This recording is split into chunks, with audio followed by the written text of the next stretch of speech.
MMT, a Doubly Retrospective Analysis by L. Randall Wray. We're going to take a break from the regularly scheduled Modern Money Primer this week. In its place, I'm posting the keynote talk I gave at Bill Mitchell's annual coffee conference in Newcastle. As most of you know, coffee is the sister center to UMKC's CFEPS, Center for Full Employment and Price Stability. Some of the participants asked for copies of my talk, and I figured some of you might also enjoy it, so I am posting it here. This has some of the history of the development of MMT, although it is based on my faulty memory, so should not be taken too seriously. Next week, we'll return to non-sovereign currencies. As always, I'm happy to be at the annual coffee conference. I think I've attended all of them save one. What a long and at times strange trip it's been. Warren Mosler, Bill Mitchell, and I used to meet up just about every year to count the number of people in the world who understood what we were talking about. I remember just a few years ago at Vail, Colorado, we finally got beyond the fingers on two hands. Now try Googling MMT, millions of hits, and what is more surprising is that there are blog sites all over the web devoted to MMT, run by people I've never heard of. That is a good thing, of course, even if they do not always get things exactly right. And we've got Paul Krugman and Brad DeLong trying to explain what is wrong with MMT, even as they borrow our ideas. And policymakers, including Bernanke, spouting off about government spending using keystrokes, sounding like good MMTers, without attribution. And it all goes back to PKT, post-Keynesian thought, in the early 1990s, the first internet discussion group I ever heard of. It started off with all the stars of heterodox economics: Paul Davidson, Herb Gintis, Michael Perelman, Ed Neal, even Hyman Minsky contributed a post or two. And then there was this strange, profane guy named Bill Mitchell, who swore like a drunken sailor. He had little tolerance for Keynes, but otherwise I found myself agreeing with him more often than with anyone else. On Kalecki, on Marx, on fiscal policy, and especially against the Austrians that were slowly but surely killing post-Keynesian thought. And one other guy stood out, a hedge fund manager named Warren Mosler, who was continually pushing two things. First, there was something he called soft currency economics. It sounded to me like good old Keynesian economics from the treatise on money, which followed Knapp's state theory of money. And then there was the job guarantee, which I immediately recognized as Minsky's employer of last resort. I can't remember what Warren called it, but Bill called it BSE, Buffer Stock Employment. I had never thought of it that way, but Bill's analogy to commodities price stabilization schemes added an important component that was missing from Minsky: use full employment to stabilize prices. With that, we turned the Phillips curve on its head. Unemployment and inflation do not represent a trade-off. Rather, full employment and price stability go hand in hand. Unfortunately, a bunch of cows came down with a disease called BSE, and we were forced to search for an alternative name. I never liked ELR anyway, even though it had a long tradition in the US, at least back to the 1930s. So we tried PSE, Public Service Employment. Bill settled on JG, Job Guarantee, and that is the one that mostly stuck.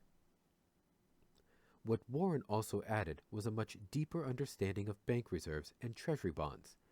I came at this from the PK endogenous money, horizontal reserves view of Basil Moore. There's nothing seriously wrong with that, but it never understood why a sovereign government would sell bonds. Warren explained bond sales as a reserve drain, and light bulbs went off. Exactly right. Government sells bonds to hit the overnight interest rate target. I think it was Matt Forstater who brought the final piece of the puzzle. Lerner's functional finance approach. I don't think the basic conclusions were new to any of us, but it was nice to find that a rather mainstream economist reached the same conclusion in the 1940s. Affordability is never a proper concern of a sovereign government. Soon Warren, Bill, and I were having discussions off the PKT list. Warren asked to see some of my publications, including a 1990 book. In 1994, he said he wanted to sponsor my next book, giving me an advance against royalties. I explained to him that economics books don't earn money, but he argued this one would win me a Nobel Prize. I silently dismissed this as far-fetched and didn't pursue it. Besides, I had one baby and another soon on the way. No time to write a book. In 1996, Warren wrote again. He made a generous offer, and I protested that there was no way he'd get his money back. It was at that point that I realized that he was not only serious, but seriously rich. I accepted, and he bought me out of a semester of teaching. All he wanted in return was the chance to critique draft chapters, which he did. Sometimes he convinced me, other times I was stubborn. Warren was always tolerant. And then he invited me to his conference at Bretton Woods in 1996, where I got to help push MMT onto his hedge fund friends. He began to discuss a bigger project, leading to the creation of CFEPS, the Center for Full Employment and Price Stability, which eventually ended up at UMKC, with Matt joining and later Stephanie Bell Kelton. Bill, meanwhile, was setting up coffee. I think I came over with Ed Nell and Stephanie and Warren my first time to Oz, and there were meetings in Florida and later the Virgin Islands. With CFEPS and coffee and then Coffee Europe, we had bases for subversion. And to skip forward a few years, Bill started a blog. I had no idea what a blog was and thought he was wasting his time. But if we want to credit one thing for spreading MMT all over the planet, it was Bill's blog. While the academic journals and the policymakers and the mainstream press could mostly ignore us, the blogosphere was wide open to new ideas. Let me go back to 1997, when I was finishing up my book entitled Understanding Modern Money, and I sent the manuscript to Robert Heilbronner to see if he'd write a blurb for the jacket. He called me immediately to tell me he could not do it. As nicely as he could, he said in the most soothing voice, "Your book is about money, the most terrifying topic there is, and this book is going to scare the hell out of everybody."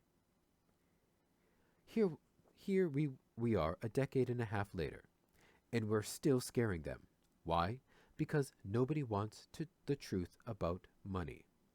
They want comforting fictions, fantasies, bedtime stories. To be sure, on the left the story is about the evil Fed and bankers and conspiracies against the poor. On the right it is the evil central bank and government and Freemasons and conspiracies against the rich. The one thing they seem to be coalescing around is the need for a return to sound money, although they don't necessarily agree on what is sound. What I want to do today is to argue that both the left and the right, as well as economists and policymakers across the political spectrum, fail to recognize that money is a public monopoly. The shared bedtime story told by all sides is that money is a private invention of some clever Robinson Crusoe who tired of the inconveniences of bartering fish with a short shelf life for desired coconuts hoarded by Friday. Self-seeking globules of desire continually reduced transactions costs, guided by an indivisible hand that selected the commodity with the best characteristics to function as the most efficient medium of exchange. As everyone from Marxists to Hayekians all know, they turned out to be gold. Self-regulating markets maintained a perpetually maximum state of bliss, producing an equilibrium vector of relative prices for all tradables, including the gold money that serves as a veiling numeraire. All was fine and dandy until the evil government interfered, first by reaping seigniorage from monopolized coinage, next by printing too much money to chase the too few goods extant, and finally by efficiency-killing regulation of private financial institutions. Especially in the U.S., misguided laws and regulations simultaneously led to far too many financial intermediaries but far too little financial intermediation. Chairman Volcker delivered the first blow to restore efficiency by throwing the entire savings and loan sector into insolvency, and then freeing thrifts to do anything they damn well pleased.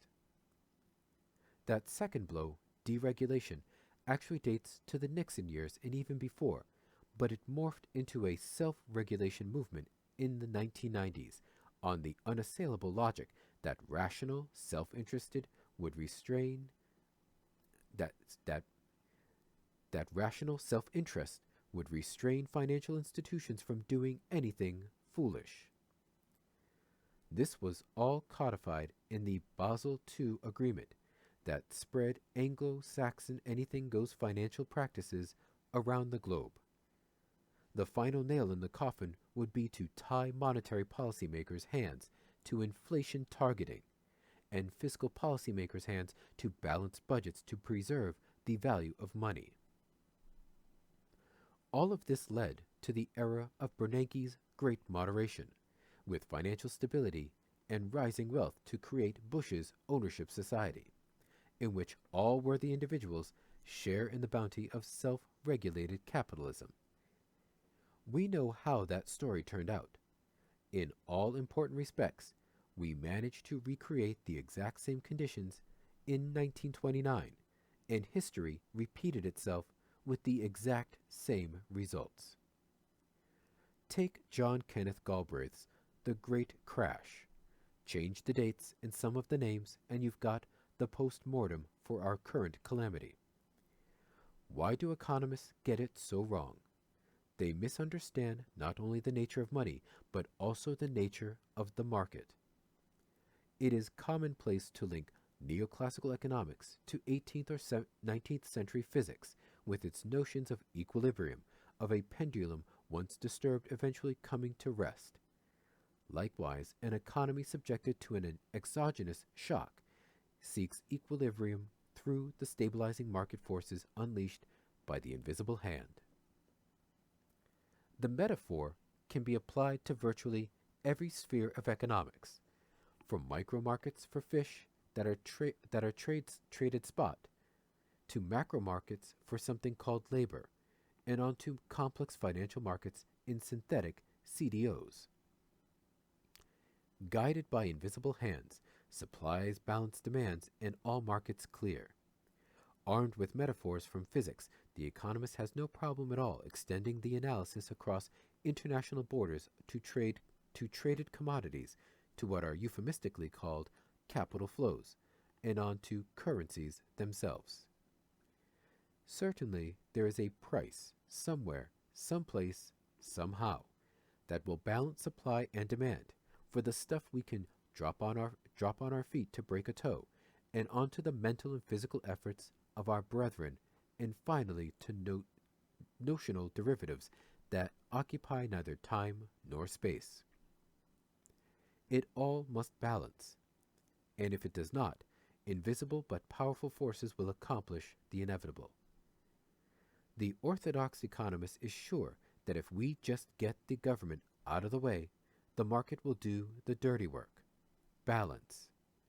The market will restore it, and all will be right with the world. The heterodox economist? Well, she is less sure. The market might not work. It needs a bit of coaxing. Imbalances can persist. Market forces can be rather impotent. The visible hand of government can hasten the move to balance. Balance is nice. It's intuitively appealing.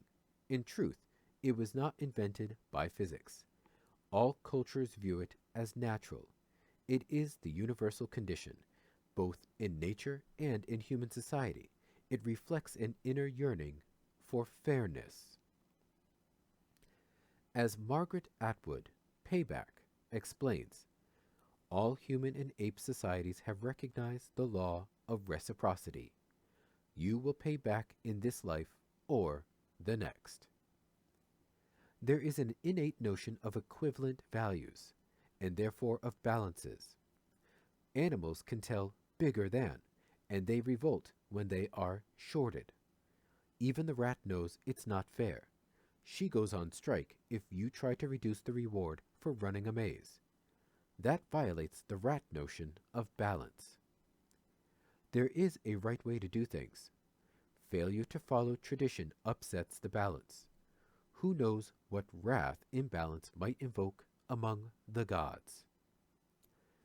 Gabriel, the angel of records, keeps God's ledger book, to be produced in the last judgment. Too much imbalance in your life, and you go to hell. And, as we know, Lucifer records the debts.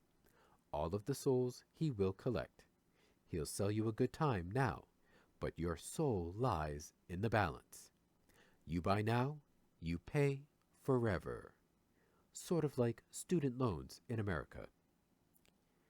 The only things in life you cannot escape are death and taxes.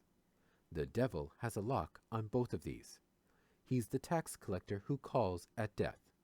Once your soul is sold, there is no balance. It's the Roach Motel. You've checked in and you'll never get out. But Christ is the Redeemer. He's a sin eater, repaying your debts to restore balance, to let you sinners get to heaven. Muslims refer to the scales of justice. Your good deeds are weighed against the bad ones. There is a balancing out.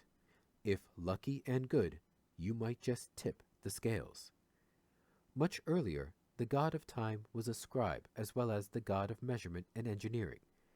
How would you like that job description? He kept the records, measured worth, and built the scales. At death, he weighed your heart to assess your value. I suppose you all know that the Pope or Pontiff came out of the engineering gens of one of the tribes of Rome that built all the bridges or ponte over the Tiber River and followed the example set by the engineers of the Nile by becoming the priestly upper class. Time, measurement, writing, balance, everything you need for money and accounting. And of course, none of you is debt-free. Original sin ensures that from birth, can you redeem yourself? Not likely. You need help. So from time, immemorial debts would be periodically cancelled. The year of Jubilee, with every change of ruler, who, of course, was an earthly god of measurement, or every 7 years or 30 years, depending on sinfulness. All debts were cancelled. Babylonia chose 30 as the likely reign of a ruler. The Bible chose 7, the lucky number 7. The lucky number, a 7-year ever-normal granary would get you through a drought. Debt cancellation. Why? These were no bleeding heart liberals. No, debt cancellation was to restore balance. If all your subjects are in hock to creditors, you cannot rule them. So you eat their sins, redeem their debts, free them and their wives and kids from debt bondage. Alleluia! Now, why do we need periodic debt cancellation? The Saudi principle. Compound interest trumps compound growth. As Michael Hudson says, Humans recognized this even before they invented writing. The earliest textbooks showed how to calculate compound interest. It was our first imbalance, our first violation of natural law. It would inevitably lead to concentration of wealth, like the game of Monopoly. The last player standing would take all. So from Babylonia to Rome, balance was restored by canceling debts. Time was circular. Time and accounts would reset at zero when the slate was wiped clean. Time and debt are inherently related. Time compounds the debts at the rate of interest. In heaven, there are no debts and no time. In hell, all debts are compounded forever. Redemption allows time and debt to start over from balance. But with Roman law, we abolished circular time in favor of property law. Henceforth, time moved in one direction only, from a largely known past to what Paul Davidson would call a fundamentally uncertain future. No more debt cancellations. Just debtors' prisons, where the debtor would be held until family could redeem him. Later, we used prisons and execution simply for retribution. An eye for an eye, a life for a life, so that the scales would balance. But debtors' prisons destroyed the balance between creditors and sovereign, just as debt bondage had several thousand years earlier. With the family head in prison, it was impossible to repay. Again, bankruptcy was invented not out of compassion, but to restore the balance between the rights of rulers and of creditors. Yet bankruptcy only allowed a partial reset. It was a poor substitute for Jubilee and Alleluia. And the creditors ran the show. They liked inequality. They liked imbalance. As Kenneth Boulding used to say, surveys of the rich consistently show that you cannot imagine how incredibly greedy they are, and how monumentally stupid they are, too. They will gleefully roast the goose that lays the golden egg. If you do not believe that, you have not been watching Wall Street over the past decade, or what Germany is doing to Greece and Ireland. When creditors have too much power, they destroy the balance.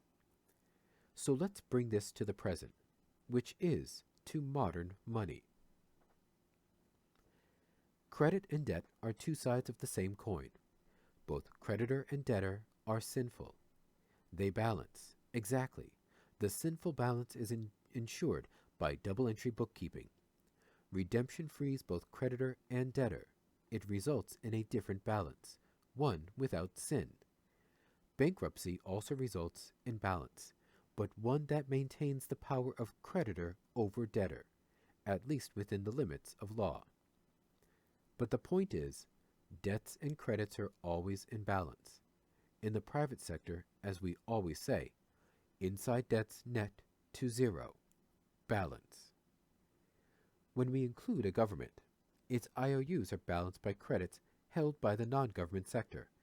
The non-government sector's net credits are claims on the government. The government's deficit means a non-government surplus. It balances. And when we include an external sector, a domestic deficit must be balanced by a foreign surplus. It, too, balances. There is always financial balance. Imbalance can arise only due to arithmetic errors. Looking at our global mess as a financial imbalance, as almost everyone does, is a mistake. Our mess is not due to excessive liquidity sloshing around the world in the mid-2000s. It is not due to excessive borrowing by America from the Chinese. And it is not due to profligate spending by Mediterraneans with too little self-control. We need to look at this the way the Babylonia's rulers saw it. The problem is a balance of power, not an imbalance of finance. And to understand this, we've got to understand what money is. we need to return to Keynes's treatise on money. I know I've used up more than half my time, but that is okay because many of you have heard me talking about Keynes's state theory of money for the past 20 years. I've got nothing new to say about it. To greatly simplify, money is a measuring unit, originally created by rulers to value the fees, fines, and taxes owed. By putting the subjects or citizens into debt, original sin, real resources could be moved to serve the public purpose. Taxes drive money. This is why money is always linked to sovereign power, the power to command resources. That power is rarely absolute. It is contested with other sovereigns, but often more important is the contest with domestic creditors. Too much debt to private creditors reduces sovereign power. It destroys the balance of power needed to govern. Money is not a commodity or a thing. It is an institution, perhaps the most important institution of the capitalist economy. The money of account is social, the unit in which social obligations are denominated. I trace money to the Vergil tradition. That is to say, money came out of the penal system rather than from markets, which is why the words for monetary debts or liabilities are associated with transgressions against individuals and society. A transgressor had to pay a fine to the injured. This prevented eye for eye blood feuds. Eventually, authorities managed to subvert the Vergil system so that the fines were paid to the authorities themselves. And eventually they came up with a measure of the fines, a unit of account, in which to compare the incomparable. And why wait for a transgression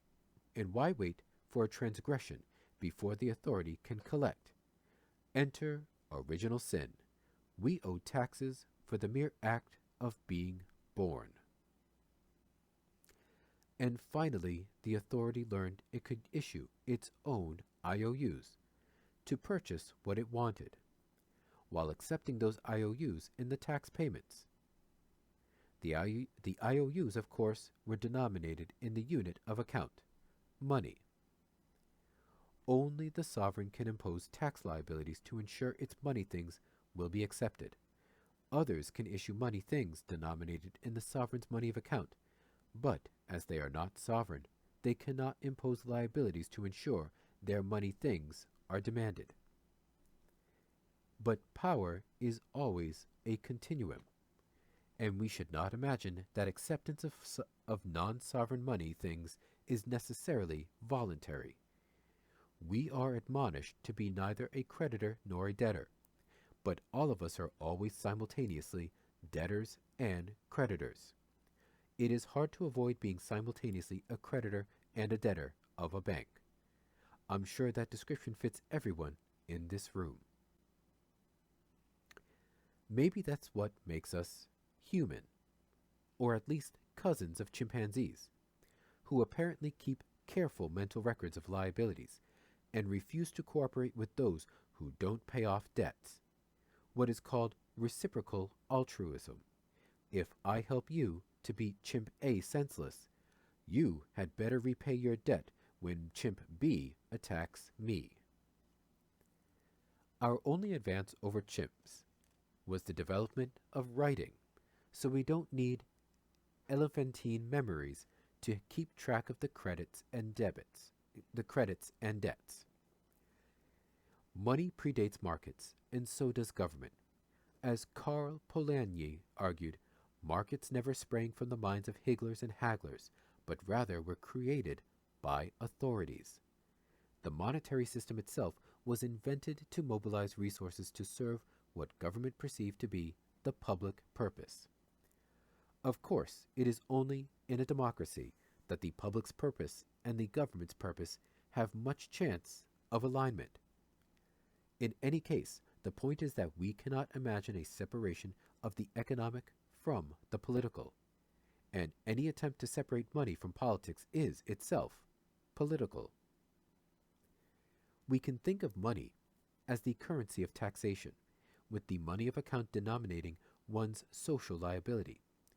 I have to deliver a dollar's worth of commodities, including labor power, to satisfy the public interest. Often, it is the tax that monetizes an activity, that puts a money value on it for the purpose of determining the share to render unto Caesar. The sovereign government names what money-denominated thing can be delivered in redemption against one's social obligation or duty to pay taxes. It can then issue the money thing in its own payments. That government money thing is, like all money things, a liability denominated in the state's money of account, and like all things, it must be redeemed, that is, accepted, by its issuer. It's not money that the sovereign wants. She wants real resources. Money receipts is the tool, not the goal. If private creditors run the economy, there just isn't enough power to produce left for the sovereign, for the public purpose.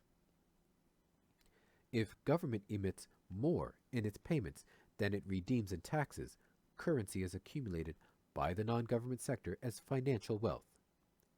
We need not go into all the reasons, rational, irrational, productive, fetishistic, that one would want to hoard currency, except to note that a lot of the non-sovereign money-denominated liabilities are made convertible on demand or under specified circumstances to currency. So many economic units need currency because they've agreed to redeem their IOUs for it. Since government is the only issuer of currency, like any monopoly, government can set the terms on which it is willing to supply it. If you have something to sell that the government would like to have, an hour of labor, a bomb, a vote, government offers a price that you can accept or refuse. Your power to refuse, however, is not that great. When you are dying of thirst, the monopoly water supplier has substantial pricing power. The government that imposes a head tax can set the price of whatever it is you will sell to government to obtain the means of tax payment so that you can keep your head on your shoulders. Since government is the only source of the currency required to pay taxes, and at least some people do have to pay taxes, government has pricing power. Of course, it usually does not recognize this, believing that it must pay market-determined prices, whatever that might mean. But just as a water monopolist cannot let the market determine an equilibrium price for water, the money monopolist cannot really let the market determine the conditions on which money is supplied. Rather, the best way to operate a money monopoly is to set the price and let the quantity float, just like the water monopolist does. My favorite example is Bill's buffer stock job guarantee program, in which the national government offers to pay a basic wage and benefit package, say $15 per hour plus usual benefits, and then hires all who are ready and willing to work for that compensation. The price, labor compensation, is fixed, and the quantity, number employed, floats in a counter-cyclical manner. With job guarantee, we achieve full employment, as normally defined, with greater stability of wages, and as government spending on the program moves counter-cyclically, we also get greater stability of income, and thus of consumption and production. As Minsky said, anyone can create money things. I can issue IOUs denominated in the dollar, and perhaps I can make my IOUs acceptable by agreeing to redeem them on demand for U.S. government currency. The conventional fear is that I will issue so much money that it will cause inflation. Hence, orthodox economists advance a money growth rate rule. But it is far more likely that if I issue too many IOUs, they will be presented for redemption. Soon I run out of currency and am forced to default on my promise, ruining my creditors. That is the nutshell history of most private money creation. If you heard of Bear or Lehman or Northern Rock, you know what I mean. But we have always anointed some institutions with a special relationship, allowing them to act as intermediaries between the government and the non-government. Most importantly, government makes and receives payments through them. Hence, when you receive your Social Security payment, it takes the form of a credit to your bank account. You pay taxes through a debit to that account. Banks in turn clear accounts with the government and with each other using reserve accounts, currency, at the central bank, which ensures clearing at par. To strengthen that promise, we introduced deposit insurance so that for most purposes, bank money functions like government money. Here's the rub. Bank money is privately created when a bank buys an asset, which could be your mortgaged IOU backed by your home, or a firm's IOU backed by commercial real estate, or a local government's IOU backed by prospective tax revenues. But it can also be one of those complex, sliced and diced, securitized toxic waste assets you've been reading about since 2008. A clever and ethically challenged banker, is there another kind? Will buy completely fictitious assets and pay himself huge bonuses for non-existent profits while making uncollectible loans to all of his deadbeat relatives. The bank money he creates while running the bank into the ground is as good as the government money the Treasury creates serving the public interest. And he will happily pay outrageous prices for assets, or lend to his family, friends, and fellow frauds so that they can pay outrageous prices, fueling asset price inflation.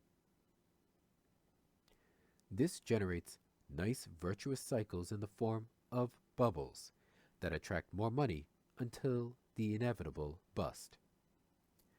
The amazing thing is that the free marketeers want to free the private financial institutions, but advocate reining in government on the argument that excessive issue of money by government is inflationary. Yet we have effectively given banks the power to issue government money in the form of government-insured deposits, and if we do not constrain what they purchase, they will fuel speculative bubbles. By removing government regulation and supervision, we invite private banks to use the public monetary system to pursue private interests.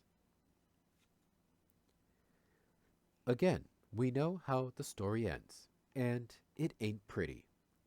Unfortunately, we now have a government of Goldman, by Goldman, and for Goldman that is trying to resurrect the financial system as it existed in 2006. A self-regulated, self-rewarding, bubble-seeking, fraud-loving juggernaut. To come nearer to a conclusion, the primary purpose of the monetary monopoly is to mobilize resources for the public purpose. There is no reason why private, for-profit institutions cannot play a role in this endeavor, but there is also no reason to believe that self-regulated private undertakers will pursue the public purpose. Indeed, we probably can go farther and assert that both theory and experience tells us precisely the opposite. The best strategy for a profit-seeking firm with market power never coincides with the best policy from the public interest perspective. And in the case of money, it is even worse because private financial institutions compete with one another in a manner that is financially destabilizing by increasing leverage, lowering underwriting standards, increasing risk, and driving asset price bubbles. Unlike my job guarantee example, private spending and lending will be strongly pro-cyclical. All of that is in addition to the usual arguments about the characteristics of public goods that make it difficult for the profit seeker to capture external benefits. For this reason, we need to analyze money and banking from the perspective of regulating a monopoly, and not just any monopoly, but rather the monopoly of the most important institution of our economy. Government has an unlimited supply of its own money, but there have to be available productive resources. In modern economies, that is not the usual constraint. However, government's sovereign power is constrained in two main ways: arbitrary, self imposed budgetary constraints and exchange rate constraints. Many countries happily impose both types, including Euroland. The handcuffs of budget limits were not enough, so they imposed the ball and chain of the euro. We can observe the fallout right now. A sovereign government that issues its own currency faces no inherent financial constraints. It cannot produce a financial imbalance. It can buy any resources that are for sale in terms of its own currency by using keystrokes. That does not mean it should try to buy all the resources it can. It can certainly produce inflation, and it can leave too little resources to fulfill the private purpose. Government needs to use its sovereign power to move just the right amount of resources to serve the public purpose while leaving enough for the private purpose. That balance is mostly political. It is hard to find, I admit all that. But trying to use an arbitrary budget limit to supposed balance between tax receipts and monetary spending over some time period determined by the movement of celestial objects is the worst possible way I can conceive of trying to find the right balance between the public and private purposes. What it usually does in reality is to leave the resources unused, wasted, rather than to leave them for the private purpose. Much better is to explicitly decide, what do we want government to do? What do we want our private sector to do? Do we have a sufficient supply of resources domestically, plus what can we obtain externally to achieve both? If we don't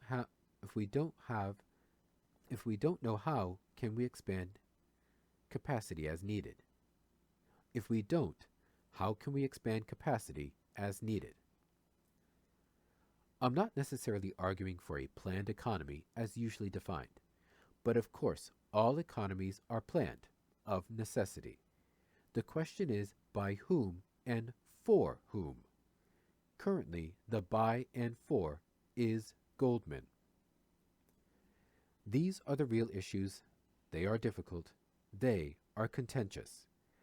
But they have almost nothing to do with the size of a budget deficit.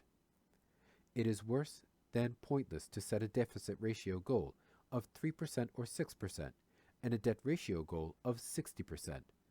It is counterproductive. Let me turn to the other self-imposed constraint: pegged exchange rates. Adopting a gold standard or a foreign currency standard, dollarization or euroization, or for that matter a Friedmanian money growth rule, or an inflation target is a political act that serves the interests of some privileged group. There is no natural separation of a government from its money. The gold standard was legislated, just as many countries legislate the separation of treasury and central bank functions, and some require balanced budgets or set arbitrary deficit ratios and debt limits.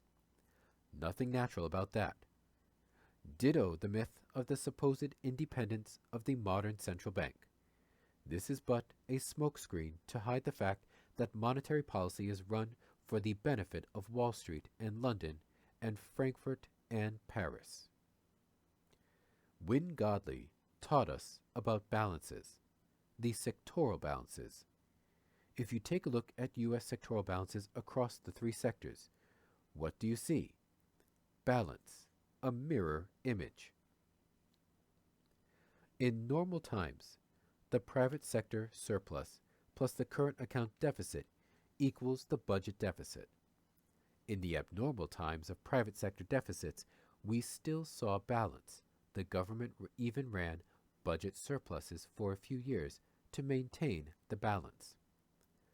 Take a look at Euroland's balances. What do you see? Balance. Isn't it amazing? Whenever the private sector surplus rises, the budget deficit rises. The correlation is near 100%, with the current account acting as the balancing item. Financial balances balance. If you take the world as a whole, there is no external sector since we don't trade with Martians, and so the sum of the global government deficits equals the sum of the private sector surpluses. It balances. What's the problem in Euroland? Power. Private creditors in Central Europe have too much of it. Sovereigns on the periphery have too little. The creditors are starving the member states, aided and abetted by the euro, which usurped sovereign power and handed it over the banking elite. But even still, the balance is balance. You can curse the moon for its travails, but it still is going to circumnavigate the globe. Admonish the Mediterraneans all you like for their budget deficits, but they still will have them compounded by the German export surpluses. The real imbalance is power, and this isn't just a European disease. There is a generalized perception of a world out of balance. We've got Arab Springs, Occupy Wall Street movements, and protests all over Europe. Why? Imbalances. Everywhere I look in the Western world, the public sector is too small. We've privatized too many essential public sector functions. Our arts, culture, prisons and punishment, military in Iraq, increasingly our education, our motor vehicle departments, all privatized. Even responsibility for full employment and supervision of our banks. We let them self-regulate and even self-prosecute and self-punish. What happens? Fraud, unemployment, inequality, poverty, and inadequate health care, retirement, and welfare. If you think about it, we chose the worst of all possible times to embark on the great neoliberal experiment. Downsizing government, privatizing many of its functions, slashing the safety net. In the West, we are aging, which creates the twin problems of the need to devote more resources to aged care and at the same time a private desire to accumulate financial resources for individual retirements. And that in turn led to the accumulation of unprecedented financial wealth under management by professionals. Current and future retirees demand higher returns to increase their security in what Minsky called money manager capitalism, responded by pouring more resources into the financial sector, doubling its share of value added and capturing 40% of all corporate profits. It's too much finance. It's too much. Finance is, at best, an intermediate good that might, in the best of circumstances, contribute to production. At the same time, financial wealth represents a potential claim on output but does not guarantee output will be available as needed. We need old folks' homes, but finance is more interested in gambling on CDOs squared and cubed. But it is worse than that. Modern finance, at least what is practiced at the biggest banks, is about fraud. So finance is not even a zero-sum game. It largely makes a negative economic contribution. So the imbalance is one of power. The disease is money manager capitalism. The symptom is the subprime frauds in the U.S., the austerity imposed on Greece and Ireland, the stagnation of incomes in most developed nations, the rising inequality and poverty in the midst of plenty, the growing despair and feelings of hopelessness. We are headed into another global financial crisis, and likely into a Great Depression 2.0. We've handed the monopoly power over to Wall Street and tied the hands of government. The Occupy Wall Street protesters have got it right. You've got to cut off the head of the beast, the blood-sucking vampire squid on Wall Street that has completely subverted democracy. We must have fundamental reform, and MMT shines a light on the path we need to take.